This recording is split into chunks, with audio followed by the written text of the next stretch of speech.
Recently, I tried to cover a game that had just released not too long ago, titled Sons of the Forest. As we all know, this game was the upcoming sequel hyped up over the years by fans and lovers of the first game from the developers known as Endnight. I worked extra hard to find the answers I needed, and still I discovered nothing. The lore is there, or at least it seems it is, but I just couldn't understand it to save my life. Speaking of saving someone's life, what if this situation happened to you? The reason I praise The Forest and why it feels so good to play the first game is because of its story. You probably laughed at that just now, and honestly, I don't blame you, but let me explain. Screw everything else for a second. The building, the survival aspect, forget about all that for just 1 second, because this is the biggest conversational piece for the video. I hate to break it to you. Imagine for a moment that you're with your son on a plane, possibly headed to some other end of the earth for some unknown reason. The plane goes down and you witness someone or something take your child away from you, the only salvation you have after such a horrendous event like this.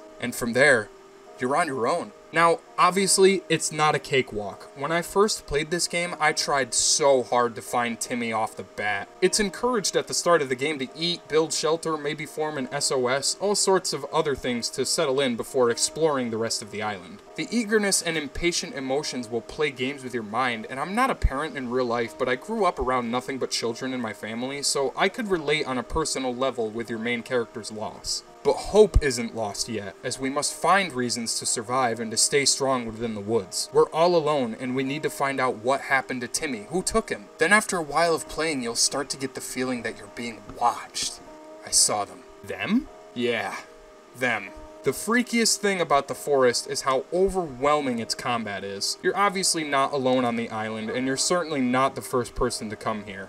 Having that in our mind is chilling enough, but add insult to injury with a tribe of actual cannibals that will climb trees and shift through the grass and jump after you from 10 feet away. They're like fucking monkeys, only faster and angrier. And they also don't throw shit at you, I guess. The idea of killing another human being is pretty terrible to me, so you can imagine how I felt when I turned the tables on the enemies within the island. What makes it even cooler is the fact that there's no cutscenes for enemy introductions. Everything is in-game and live, so you could just discover a hole in the ground, get all excited to explore it, then bam! You have this giant fucking spider thing running and screaming after you like an angry, pissed-off crab. It's terrifying, and it leaves you questioning what could have possibly caused such a massive dent in the evolution scale. That mutant has a name, but I'll get to that eventually. Before I cover the lore though, I want to mention a few discoverable items that prove useful within your time in the forest. I was able to successfully track down the modern axe, which isn't such a big deal by today's standards, but back before all of the locations were revealed to the internet, I felt nothing but joy in discovering further darker places that offered nothing short of fear creeping close behind, with a unique tool or weapon waiting for you on the opposite side. It's almost like a puzzle or a maze, rightfully so. After a few days, you'll notice the population of cannibals will slowly increase. They'll gradually confront you in menacing ways with their own makeshift tools and equipment stripped and salvaged from the plane crash. What made me uncomfortable was the amount of plane parts and shit you can find within the underground chasms. Imagining the cannibals working together to just strip the plane piece by piece and carry it all the way down here, and for what? Not knowing is even scarier. Not everything is necessarily required to beat the game, but if you're gonna stand any chance against the final boss, I'd highly recommend spending a few days out in the forest and building up your character, finding new tools and supplies within the caves, and then making a run for the proper keys you'll need to get into the endgame. I'll cover that later as well. You may notice right off the bat that there's no map,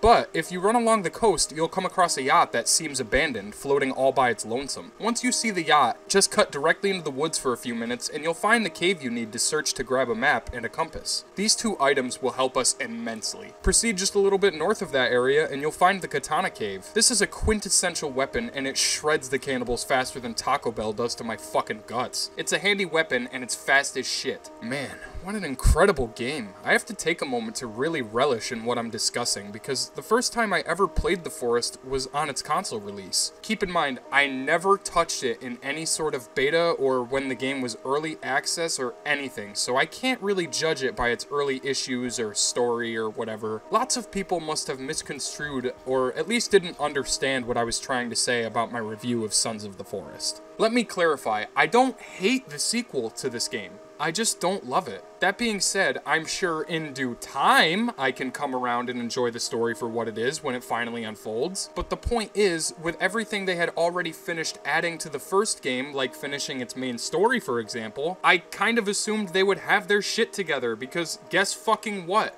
The first game's story was a masterpiece, and it genuinely made me care for a character that I can barely even relate to. So yes, I was obviously way more disappointed than everyone else, because I just don't understand what the fuck they were trying to say in the sequel. Thank God for the amazing comments that helped correct me about the lore, like when I said Edward Puffton appears in a cutscene. That's not him. That's apparently Dad from the first game. And the guy he yelled to? That's Timmy.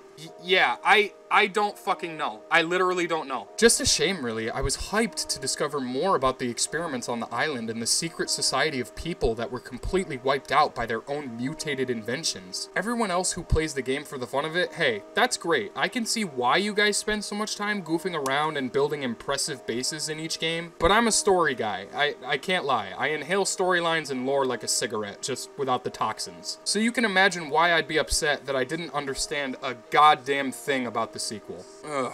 With that out of the way, let's get back to the first game. Roaming in caves is very risky, considering you'll come across different travesties that make the cannibals look like pawns in a chess game. Not to mention some of the environmental hazards you might face, like this fucking alligator that almost took my whole foot off. Not at this divide. I'm pretty sure you have to run across the divide. What the fuck? What the fuck? Oh. Oh my fucking god. Fucking asshole. Almost took my fucking legs off. Scared the shit out of me. You better get out of here. If you want to live, get out of here, because there's assholes jumping out of the grass. You have Victoria, this spider-legged bitch that never stops screaming in your ear and lifting up her disgusting toothpick legs to charge you like a bald tarantula. It's fucking horrifying, and she jump-scared me so many times. Oh! I need a moment. How about we just run? That's always an option.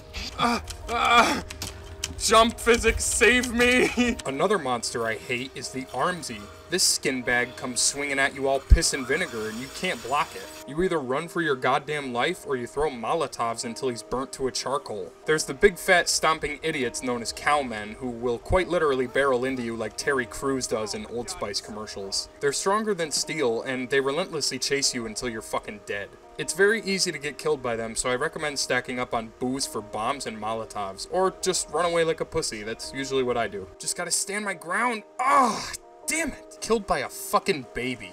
Oh, great, and I didn't save either. I guess it's game over. Thankfully not, as the forest gives you but one chance to recover and fight your way back out of the caves. If you take too much damage during one day, you'll faint or pass out. When you wake up, you're always in the same exact cave with the map. Lots of players usually let the cannibals attack them first thing in the game just so they can access the map a lot easier. Handy strategy, but still risky nonetheless. The sequel also introduced this mechanic, which was convenient for the sake of exploration. If you die twice in a day, I think, it's game over. You'll have to restart from the last time you saved your game. It's a pretty brutal mechanic, but I grew up with Resident Evil on PlayStation 1, so I know all about saving constantly. Daylight is your best friend, and while you can still be attacked while the sun is up, it'll be a lot easier to defend yourself and keep an eye out for anyone who might be up to no good. Like him.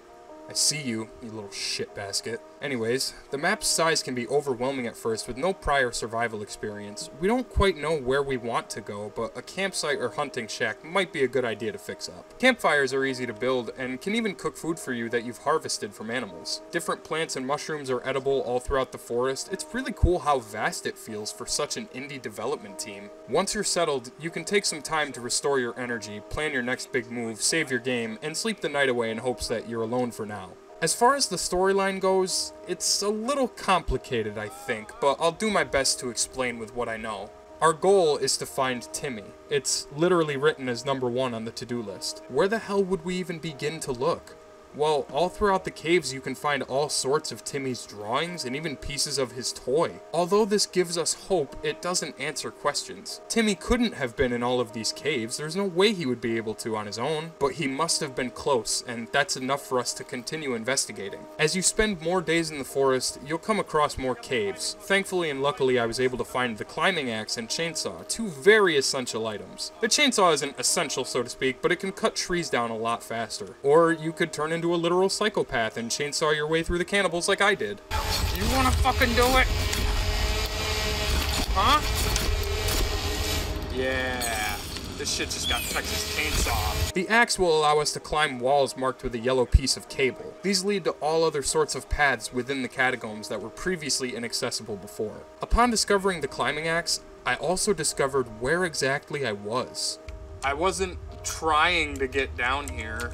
The sinkhole is a huge part of the map, and it's often one of the most visited first spots due to the amount of great gear you can find inside, if you have the proper equipment, that is. Within the sinkhole, you'll have to face a few cannibals and a couple of cowmen. Bypass these assholes and you could find a hole in the bottom of the hole. You'll need the rebreather to swim in large underwater areas. Without it, you'll drown. Obviously. This hole leads us to the finale of this roller coaster ride. But before we can access the final area of the game, we have to find the key card. Whoa. Key card? Now, let me back up a second. There are tapes that you can find inside the caves that seem to belong to a camcorder. With each tape labeled, we can't help but feel curious about what contents lay inside. Once you find the camcorder, you can view these tapes in their horrible glory, and each of them are equally as disturbing as the other. The tapes reveal a short story of a little girl named Megan who was brought here to the forest in some sort of experiment, with the tapes making it obvious that she was being monitored at all times. In one of the tapes, we can see Megan get attacked by an armsy. It's disturbing, and with that in mind, we now have some sort of lore behind the game's plot. Who is this Megan girl? Why was she here? When I first laid eyes on this door, I was beyond speechless.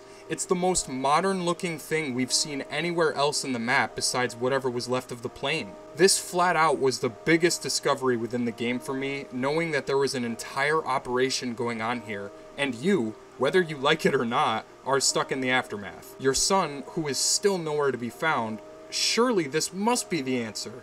We have to get this fucking door open. Well, I fucked up big time. Remember the camcorder I mentioned earlier? Well, it took a lot of effort to get down there and get it because it's guarded by a fucking armsy. But guess what? The key card is down there too. Jesus Christ. And I didn't even see it. Now I have to run all the way back and figure out where the hell that was again. Rookie mistake. I should have known. Anyways, I got the fucking key card. We can now progress into the unknown, past this giant metal door that only spells out more trouble and questions ahead. I remember getting goosebumps as I navigated through the living areas. All of this comfortable living, the luxurious decorations, the fact that this was hidden here in the first place is just mind-bending. From the shoes of our main character, I'd probably be in shock right about now. There's food, supplies, and even more lore scattered all throughout this facility. And then there's this giant fucking thing that kind of looks like pig tits. I don't know. Then we see it. The artifact. Approaching it, we don't know at first what to think. This was the cause of what happened here to these people, and if you get close enough, you can open it to find the worst thing we could ever imagine.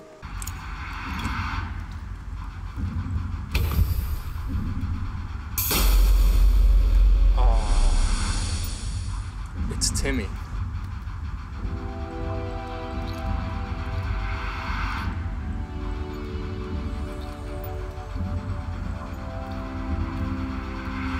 Wow. All I have to say is fucking wow. The cutscene doesn't do it justice, but the first time discovering Timmy's death within this facility had haunted me as a player. We have spent so many days, nights, hours on end searching for the one thing we wanted all along, our son. It's crippling, to say the least, after everything we had to bear witness to, the horrors that roam through the forest endlessly and the barren wasteland of water that surrounds it. And now, we're staring at our only child, no longer with us. But there's hope. We see right away that there may be a way to bring Timmy back. Remember that Megan girl I mentioned earlier? There's a hint nearby indicating that she's still alive. Wait, what? How? It doesn't matter. We have a choice to make. Do we lower our humanity and increase our selfishness by saving Timmy using Megan? Or do we turn around and leave, acknowledging that this is the end of our journey and you're doomed to stay within the forest forever? I guess the question is, which choice would you make? This entire segment of the game is what made the forest a solid 10 out of 10 for me. It's riveting and you're on the edge of your seat the entire time. From start to finish, you continue fighting your way through the facility with all of the equipment and tools you've gathered throughout your journey. And then you see it. Bloody footprints that lead to some suspicious area. And finally, we meet her, Megan. Megan, Horrifyingly enough, she appears idle, playing with some toy or something as if nothing is wrong. As we make our way towards her, something feels off, uncomfortable. It doesn't matter. We have to get her to save Timmy. Then, something straight out of a nightmare occurs.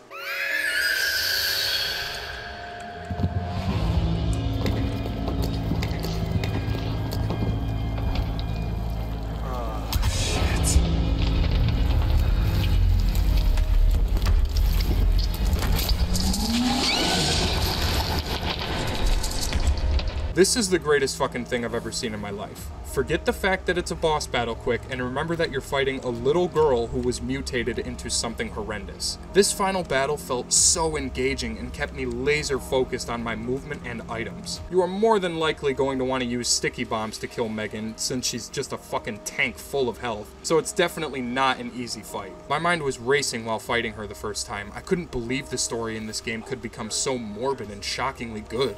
I was extremely pleased with this end boss. The fucking music is amped up to the 10th degree, and it's so good the whole time you're on the edge of your seat. Finally, when you kill Megan, you get this sense of relief. Not even just because you won, but also because of the fact that you saved her from a fate worse than death. Unfortunately though, once it's over, we have yet another task. Megan's body renders useless to the artifact. Proceeding to the exit, we see a console with controls on it that give specific directions for using the second artifact, which is basically an EMP blast. On the screen, you can see what looks like a plane flying overhead. It shows matching subjects on the flight that could be a perfect match for Timmy. This is how the plane went down in the beginning. Holy fuck. So somebody purposefully put us through this? That's infinitely more frightening than the cannibals alone. You have the choice here to emit another EMP blast, which will down the plane onto the island just like yours was. Doing this will save Timmy, as we can rummage the wreckage and find a suitable subject to bring back to sacrifice them. Or,